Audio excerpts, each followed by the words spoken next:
وَلَمَّا دَخَلُوا عَلَى يُوسُفَ آوَى إِلَيْهِ أَخَاهُ قَالَ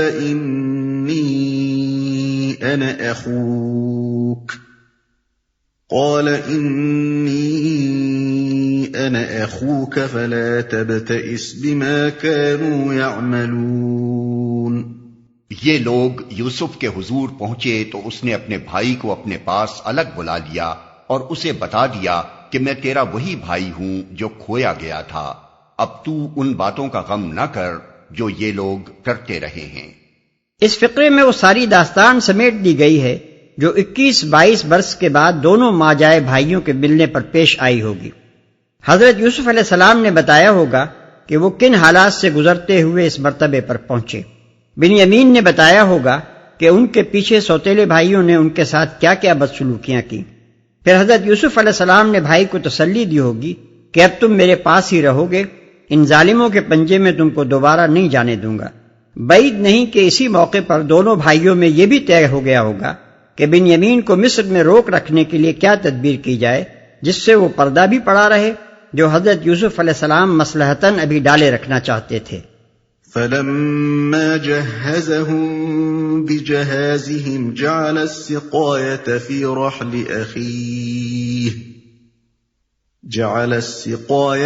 رَحْلِ أَخِيهِ ثُمَّ أَذَّنَ مُؤَذِّنٌ أَيَّتُهَا الْعِيرُ إِنَّكُمْ لَسَارِقُونَ۔ جب یوسف ان بھائیوں کا سامان لدوانے لگا تو اس نے اپنے بھائی کے سامان میں اپنا پیالہ رکھ دیا۔ پھر ایک پکارنے والے نے پکار کر کہا، اے قافلے والو، تم لوگ چور ہو۔ اپنے بھائی کے سامان میں اپنا پیالہ رکھ دیا۔ پیالہ رکھنے کا فعل غالباً حضرت یوسف علیہ السلام نے اپنے بھائی کی رضامندی سے اور اس کے علم میں کیا تھا، جیسا کہ اس سے پہلے والی آیت اشارہ کر رہی ہے۔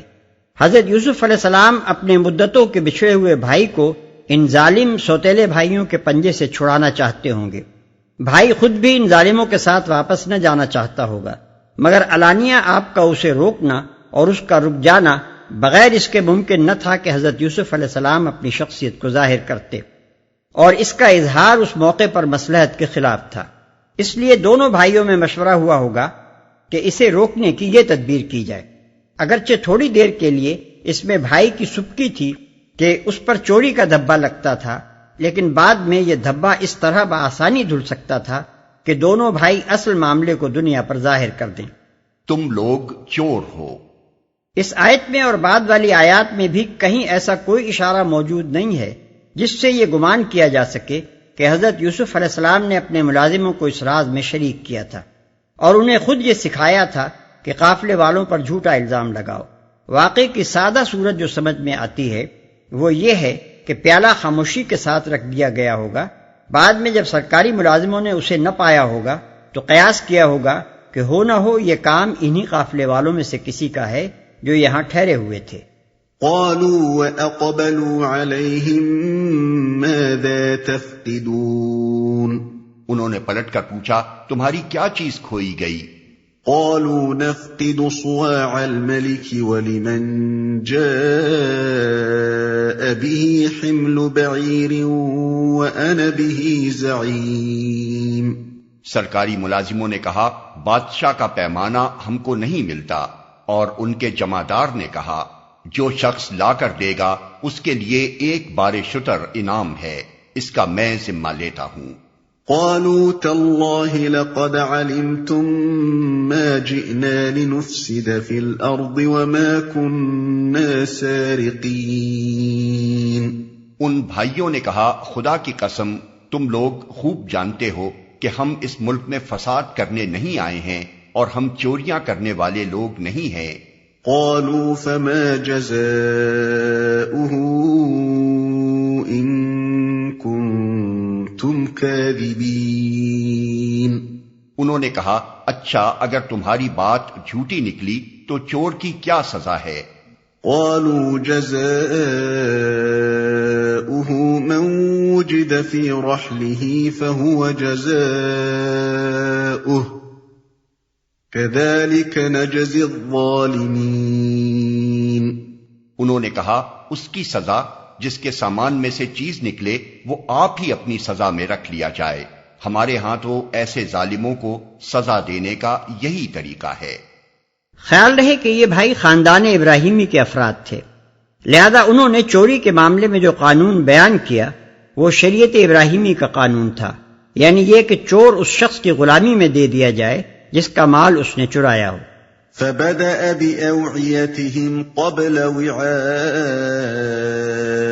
أخيه ثم استخرجها من وعاء أخيه كذلك كدنا ليوسف ما كان ليأخذ أخاه في دين الملك إلا أن يشاء الله نرفع درجات من نشاء وفوق كل ذي علم عليم. تب یوسف نے اپنے بھائی سے پہلے ان کی خرجیوں کی تلاشی لینی شروع کی، پھر اپنے بھائی کی خرجی سے گمشدہ چیز برآمد کر لی. اس طرح ہم نے یوسف کی تائید اپنی تدبیر سے کی. اس کا یہ کام نہ تھا کہ بادشاہ کے دین یعنی مصر کے شاہی قانون میں اپنے بھائی کو پکڑتا، الا یہ کہ اللہ ہی ایسا چاہے. ہم جس کے درجے چاہتے ہیں بلند کر دیتے ہیں، اور ایک علم رکھنے والا ایسا ہے جو ہر صاحب علم سے بالا تر ہے. ہم نے یوسف کی تائید اپنی تدبیر سے کی. یہاں یہ امر غور طلب ہے کہ اس پورے سلسلہ واقعات میں وہ کون سی تدبیر ہے جو حضرت یوسف علیہ السلام کی تائید میں براہ راست خدا کی طرف سے کی گئی. ظاہر ہے کہ پیالہ رکھنے کی تدبیر تو حضرت یوسف علیہ السلام نے خود کی تھی. یہ بھی ظاہر ہے کہ سرکاری ملازموں کا چوری کے شعبے میں قافلے والوں کو روکنا بھی حسب معمول وہ کام تھا جو ایسے مواقع پر سب سرکاری ملازم کیا کرتے ہیں. پھر وہ خاص خدائی تدبیر کون سی ہے؟ اوپر کی آیات میں تلاش کرنے سے اس کے سوا کسی دوسری چیز کو اس کا مصداق نہیں ٹھہرایا جا سکتا کہ سرکاری ملازموں نے خلاف معمول خود مشتبہ ملزموں سے چور کی سزا پوچھی، اور انہوں نے وہ سزا بتائی جو شریعت ابراہیمی کی روح سے چور کو دی جاتی تھی. اس کے دو فائدے ہوئے. ایک یہ کہ حضرت یوسف علیہ السلام کو شریعت ابراہیمی پر عمل کا موقع مل گیا. دوسرا یہ کہ بھائی کو حوالات میں بھیجنے کے بجائے اب وہ اسے اپنے پاس رکھ سکتے تھے. الا یہ کہ اللہ ہی ایسا چاہے. یعنی یہ بات حضرت یوسف علیہ السلام کی شان پیغمبری کے شایع نہ تھی کہ وہ اپنے ایک ذاتی معاملے میں شاہ مصر کے قانون پر عمل کرتے. اپنے بھائی کو روک رکھنے کے لیے انہوں نے خود جو تدبیر کی تھی اس میں یہ خلل رہ گیا تھا کہ بھائی کو روکا تو ضرور جا سکتا تھا، مگر شاہ مصر کے قانون تعزیرات سے کام لینا پڑتا، اور یہ اس پیغمبر کی شان کے مطابق نہ تھا جس نے اختیارات حکومت غیر اسلامی قوانین کی جگہ اسلامی شریعت نافذ کرنے کے لیے اپنے ہاتھ میں لیے تھے. اگر اللہ چاہتا تو اپنے نبی کو اس بدنما غلطی میں مبتلا ہو جانے دیتا، مگر اس نے یہ گوارا نہ کیا کہ یہ دھبا اس کے دامن پر رہ جائے. اس لیے اس نے براہ راست اپنی تدبیر سے یہ راہ نکال دی کہ اتفاقاً برادران یوسف سے چور کی سزا پوچھ لی گئی، اور انہوں نے اس کے لیے شریعت ابراہیمی کا قانون بیان کر دیا. یہ چیز اس لحاظ سے بالکل برمحل تھی کہ برادران یوسف مصری رعایا نہ تھے، ایک آزاد علاقے سے آئے ہوئے لوگ تھے. لہذا اگر وہ خود اپنے ہاں کے دستور کے مطابق اپنے آدمی کو اس شخص کی غلامی میں دینے کے لیے تیار تھے جس کا مال اس نے چرایا تھا، تو پھر مصری قانون تعزیرات سے اس معاملے میں مدد لینے کی کوئی ضرورت ہی نہ تھی. یہی وہ چیز ہے جس کو بعد کی دو آیتوں میں اللہ تعالیٰ نے اپنے احسان اور اپنی علمی برتری سے تعبیر فرمایا ہے. ایک بندے کے لیے اس سے بڑھ کر بلندی درجہ اور کیا ہو سکتی ہے کہ اگر وہ کبھی بشری کمزوری کی بنا پر خود کسی لغزش میں مبتلا ہو رہا ہو تو اللہ تعالیٰ غیب سے اس کو بچانے کا انتظام فرما دے. ایسا بلند مرتبہ صرف انہی لوگوں کو ملا کرتا ہے جو اپنی سعی و عمل سے بڑی بڑی آزمائشوں میں اپنا محسن ہونا ثابت کر چکے ہوتے ہیں. اور اگرچہ حضرت یوسف علیہ السلام صاحب علم تھے، خود بہت دانشمندی کے ساتھ کام کرتے تھے، مگر پھر بھی اس موقع پر ان کے علم میں کسر رہ ہی گئی، اور اسے اس ہستی نے پورا کیا جو ہر صاحب علم سے بالا تر ہے. یہاں چند امور اور وضاحت طلب رہ جاتے ہیں جن پر ہم مختصر کلام کریں گے. ایک، عام طور پر اس آیت کا ترجمہ یہ کیا جاتا ہے کہ یوسف بادشاہ کے قانون کی روح سے اپنے بھائی کو نہ پکڑ سکتا تھا، یعنی ما کان لیأخذو کو مترجمین و مفسرین عدم قدرت کے معنی میں لیتے ہیں، نہ کہ عدم صحت اور عدم مناسبت کے معنی میں۔ لیکن اول تو یہ ترجمہ و تفسیر عربی محاورے اور قرآنی استعمالات دونوں کے لحاظ سے ٹھیک نہیں ہے، کیونکہ عربی میں عموماً ما کان لہو بمعنی ما ینبغی لہ، ما صح لہو، ما استقام لہو وغیرہ آتا ہے، اور قرآن میں بھی یہ زیادہ تر اسی معنی میں آیا ہے۔ مثلا ما کان اللہ ان یتخذ من ولد ما کان لنا ان نشرک باللہ من شیء ما کان اللہ لیطلعکم علی الغیب ما کان اللہ لیضیع ایمانکم فما کان اللہ لیظلمہم ما کان اللہ لیذر المؤمنین علی ما انتم علیہ ما کان لمؤمن ان یقتل مؤمنا۔ دوسرے اگر اس کے وہ معنی لیے جائیں جو مترجمین و مفسرین بالعموم بیان کرتے ہیں تو بات بالکل محمل ہو جاتی ہے۔ بادشاہ کے قانون میں چور کو نہ پکڑ سکنے کی آخر وجہ کیا ہو سکتی ہے؟ کیا دنیا میں کبھی کوئی سلطنت ایسی بھی رہی ہے جس کا قانون چور کو گرفتار کرنے کی اجازت نہ دیتا ہو؟ 2. اللہ تعالیٰ نے شاہی قانون کے لیے دین الملک کا لفظ استعمال کر کے خود اس مطلب کی طرف اشارہ فرما دیا ہے جو ما کان لیا خضو سے لیا جانا چاہیے۔ ظاہر ہے کہ اللہ کا پیغمبر زمین میں دین اللہ جاری کرنے کے لیے مبعوث ہوا تھا، نہ کہ دین الملک جاری کرنے کے لیے۔ اگر حالات کی مجبوری سے اس کی حکومت میں اس وقت تک پوری طرح دین الملک کی جگہ دین اللہ جاری نہ ہو سکا تھا، تب بھی کم از کم پیغمبر کا اپنا کام تو یہ نہ تھا کہ اپنے ایک شخصی معاملے میں دین الملک پر عمل کرے۔ لہذا حضرت یوسف علیہ السلام کا دین الملک کے مطابق اپنے بھائی کو نہ پکڑنا اس بنا پر نہیں تھا کہ دین الملک میں ایسا کرنے کی گنجائش نہ تھی، بلکہ اس کی وجہ صرف یہ تھی کہ پیغمبر ہونے کی حیثیت سے اپنی ذاتی حد تک دین اللہ پر عمل کرنا ان کا فرض تھا، اور دین الملک کی پیروی ان کے لیے قطعاً نامناسب تھی۔ 3. قانون ملکی یعنی لا آف دا لینڈ کے لیے لفظ دین استعمال کر کے اللہ تعالیٰ نے معنی دین کی وسعت پوری طرح واضح کر دی ہے۔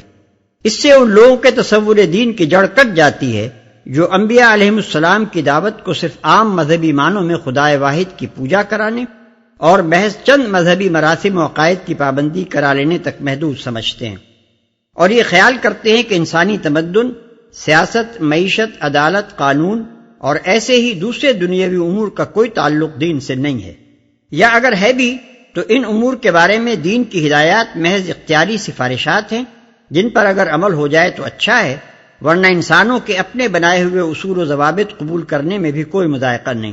یہ سراسر گمراہانہ تصور دین جس کا ایک مدت سے مسلمانوں میں چرچا ہے، جو بہت بڑی حد تک مسلمانوں کو اسلامی نظام زندگی کے قیام کی صحیح سے غافل کرنے کا ذمہ دار ہے، جس کی بدولت مسلمان کفر و جاہلیت کے نظام زندگی پر نہ صرف راضی ہوئے بلکہ ایک نبی کی سنت سمجھ کر اس نظام کے پرزے بننے اور اس کو خود چلانے کے لیے بھی آمادہ ہو گئے۔ اس آیت کی روح سے قطعاً غلط ثابت ہوتا ہے۔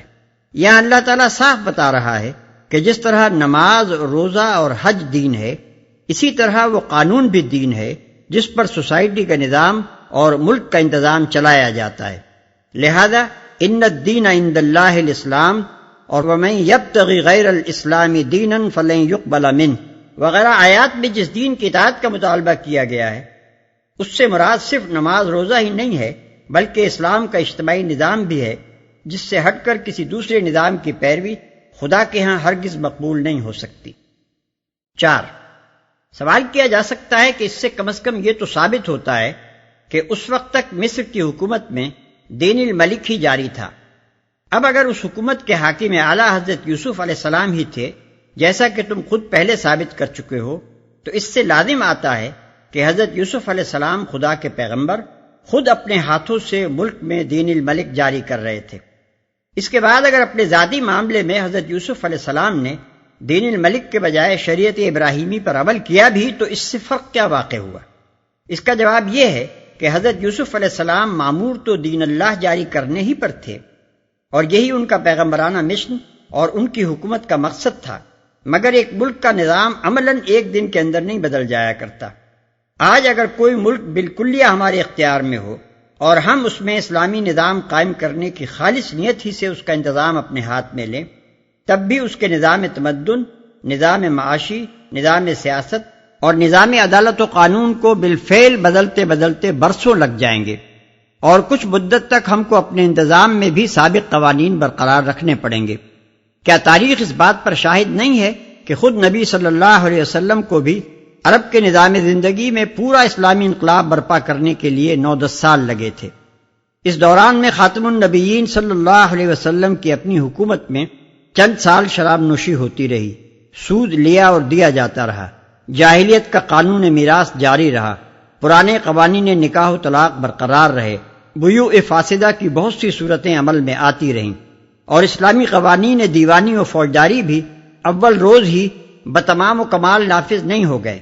پس اگر حضرت یوسف علیہ السلام کی حکومت میں ابتدائی 8-9 سال تک سابق مصری بادشاہت کے کچھ قوانین چلتے رہے ہوں تو اس میں تعجب کی کیا بات ہے؟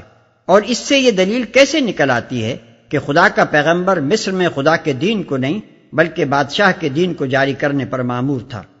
رہی یہ بات کہ جب ملک میں دین الملک جاری تھا ہی تو آخر حضرت یوسف علیہ السلام کی اپنی ذات کے لیے اس پر عمل کرنا کیوں شایع نشان نہ تھا؟ تو یہ سوال بھی نبی صلی اللہ علیہ وسلم کے طریقے پر غور کرنے سے بآسانی حل ہو جاتا ہے۔ نبی صلی اللہ علیہ وسلم کی حکومت کے ابتدائی دور میں جب تک قوانین اسلامی جاری نہ ہوئے تھے، لوگ پرانے طریقے کے مطابق شراب پیتے رہے، مگر کیا حضور صلی اللہ علیہ وسلم نے بھی پی؟ لوگ سود لیتے دیتے تھے، مگر کیا آپ نے بھی سودی لین دین کیا؟ لوگ متع کرتے رہے اور جمع بین الاختین کرتے رہے، مگر کیا حضور صلی اللہ علیہ وسلم نے بھی ایسا کیا؟ اس سے معلوم ہوتا ہے کہ داعی اسلام کا عملی مجبوریوں کی بنا پر احکام اسلامی کے اجراء میں تدریج سے کام لینا اور چیز ہے، اور اس کا خود اس تدریج کے دور میں جاہلیت کے طریقوں پر عمل کرنا اور چیز۔ تدریج کی رخصتیں دوسروں کے لیے ہیں، داعی کا اپنا یہ کام نہیں ہے کہ خود ان طریقوں میں سے کسی پر عمل کرے جن کے مٹانے پر وہ مامور ہوا ہے۔ قالوا إن يسرق فقد سرق أخ له من قبل فأسرها يوسف في نفسه ولم يبدها لهم قال أنتم شر مكانا والله أعلم بما تصفون۔ ان بھائیوں نے کہا یہ چوری کرے تو کچھ تعجب کی بات بھی نہیں، اس سے پہلے اس کا بھائی یوسف بھی چوری کر چکا ہے۔ یوسف ان کی یہ بات سن کر پی گیا، حقیقت ان پر نہ کھولی، بس زیر لب اتنا کہہ کر رہ گیا کہ بڑے ہی برے ہو تم لوگ، میرے منہ در منہ مجھ پر جو الزام تم لگا رہے ہو اس کی حقیقت خدا خوب جانتا ہے۔ اس سے پہلے اس کا بھائی یوسف بھی چوری کر چکا ہے۔ یہ انہوں نے اپنی خفت مٹانے کے لیے کہا، پہلے کہہ چکے تھے کہ ہم لوگ چور نہیں ہیں، اب جو دیکھا کہ مال ہمارے بھائی کی خرجی سے برآمد ہو گیا ہے تو فوراً ایک جھوٹی بات بنا کر اپنے آپ کو اس بھائی سے الگ کر لیا اور اس کے ساتھ اس کے پہلے بھائی کو بھی لپیٹ لیا۔ اس سے اندازہ ہوتا ہے کہ حضرت یوسف علیہ السلام کے پیچھے بنیامین کے ساتھ ان بھائیوں کا کیا سلوک رہا ہوگا اور کس بنا پر اس کی اور حضرت یوسف علیہ السلام کی یہ خواہش ہوگی کہ وہ ان کے ساتھ نہ جائے۔ قالوا يا أيها العزيز إن له أبا شيخا كبيرا فخذ أحدنا مكانه إنا نراك من المحسنين۔ انہوں نے کہا اے سردار ذی اقتدار عزیز، اس کا باپ بہت بوڑھا آدمی ہے، اس کی جگہ آپ ہم میں سے کسی کو رکھ لیجئے، ہم آپ کو بڑا ہی نیک نفس انسان پاتے ہیں۔ اے سردار ذی اقتدار عزیز، یہاں لفظ عزیز حضرت یوسف علیہ السلام کے لیے جو استعمال ہوا ہے، صرف اس کی بنا پر مفسرین نے قیاس کر لیا کہ حضرت یوسف علیہ السلام اسی منصب پر مامور ہوئے تھے جس پر اس سے پہلے زلیخا کا شوہر مامور تھا۔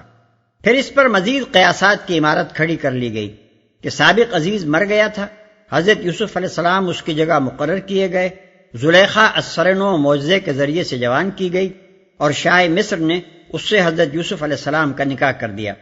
حد یہ ہے کہ شب عروسی میں حضرت یوسف علیہ السلام اور زلیخا کے درمیان جو باتیں ہوئیں وہ تک کسی ذریعے سے ہمارے مفسرین کو پہنچ گئیں، حالانکہ یہ سب باتیں سراسر وہم ہیں۔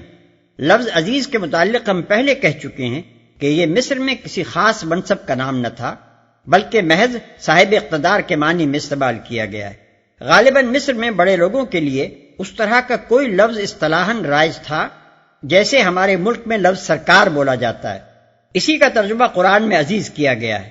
رہا زلیخا سے حضرت یوسف علیہ السلام کا نکاح، تو اس افسانے کی بنیاد صرف یہ ہے کہ بائبل اور تلمود میں فوطیفرہ کی بیٹی اسنات سے ان کے نکاح کی روایت بیان کی گئی ہے، اور زلیخا کے شوہر کا نام فوطیفار تھا۔ یہ چیزیں اسرائیلی روایات سے نقل در نقل ہوتی ہوئی مفسرین تک پہنچی، اور جیسا کہ زبانی افواہوں کا قاعدہ ہے، فوطیفرہ بآسانی فوطیفار بن گیا، بیٹی کی جگہ بیوی کو مل گئی، اور بیوی لامحالہ زلیخا ہی تھی، لہذا اس سے حضرت یوسف علیہ السلام کا نکاح کرنے کے لیے فوطیفار کو مار دیا گیا، اور اس طرف یوسف زلیخا کی تصنیف مکمل ہو گئی۔ قال معاذ الله أن نأخذ إلا من وجدنا متاعنا عنده إنا إذا لظالمون۔ یوسف نے کہا، پناہ بخدا دوسرے کسی شخص کو ہم کیسے رکھ سکتے ہیں؟ جس کے پاس ہم نے اپنا مال پایا ہے اس کو چھوڑ کر دوسرے کو رکھیں گے تو ہم ظالم ہوں گے۔ جس کے پاس ہم نے اپنا مال پایا ہے۔ احتیاط ملاحظہ ہو کہ چور نہیں کہتے، بلکہ صرف یہ کہتے ہیں کہ جس کے پاس ہم نے اپنا مال پایا ہے۔ اسی کو اصطلاح شرع میں توریہ کہتے ہیں، یعنی حقیقت پر پردہ ڈالنا یا امر واقعہ کو چھپانا۔ جب کسی مظلوم کو ظالم سے بچانے یا کسی بڑے مظلمہ کو دفع کرنے کی کوئی صورت اس کے سوا نہ ہو کہ کچھ خلاف واقعہ بات کہی جائے یا کوئی خلاف حقیقت حیلہ کیا جائے، تو ایسی صورت میں ایک پرہیزگار آدمی صریح جھوٹ بولنے سے اعتراض کرتے ہوئے ایسی بات کہنے یا ایسی تدبیر کرنے کی کوشش کرے گا جس سے حقیقت کو چھپا کر بدی کو دفع کیا جا سکے۔ ایسا کرنا شرع و اخلاق میں جائز ہے، بشرطے کہ محض کام نکالنے کے لیے ایسا نہ کیا جائے بلکہ کسی بڑی برائی کو دور کرنا ہو۔ اب دیکھیے کہ اس سارے معاملے میں حضرت یوسف علیہ السلام نے کس طرح جائز توریہ کی شرائط پوری کی ہیں۔ بھائی کی رضامندی سے اس کے سامان میں پیالہ رکھ دیا، مگر ملازموں سے یہ نہیں کہا کہ اس پر چوری کا الزام لگاؤ۔ پھر جب سرکاری ملازم چوری کے الزام میں ان لوگوں کو پکڑ لائے تو خاموشی کے ساتھ اٹھ کر تلاشی لے لی۔ پھر اب جو ان بھائیوں نے کہا کہ بنیامین کی جگہ ہم میں سے کسی کو رکھ لیجئے، تو اس کے جواب میں بس انہی کی بات ان پر الٹ دی کہ تمہارا اپنا فتویٰ یہ تھا کہ جس کے سامان میں سے تمہارا مال نکلے وہی رکھ لیا جائے، سو اب تمہارے سامنے بنیامین کے سامان میں سے ہمارا مال نکلا ہے اور اسی کو ہم رکھے لیتے ہیں، دوسرے کو اس کی جگہ کیسے رکھ سکتے ہیں؟ اس قسم کے توریہ کی مثالیں خود نبی صلی اللہ علیہ وسلم کے غزوات میں بھی ملتی ہیں، اور کسی دلیل سے بھی اس کو اخلاقاً معیوب نہیں کہا جا سکتا۔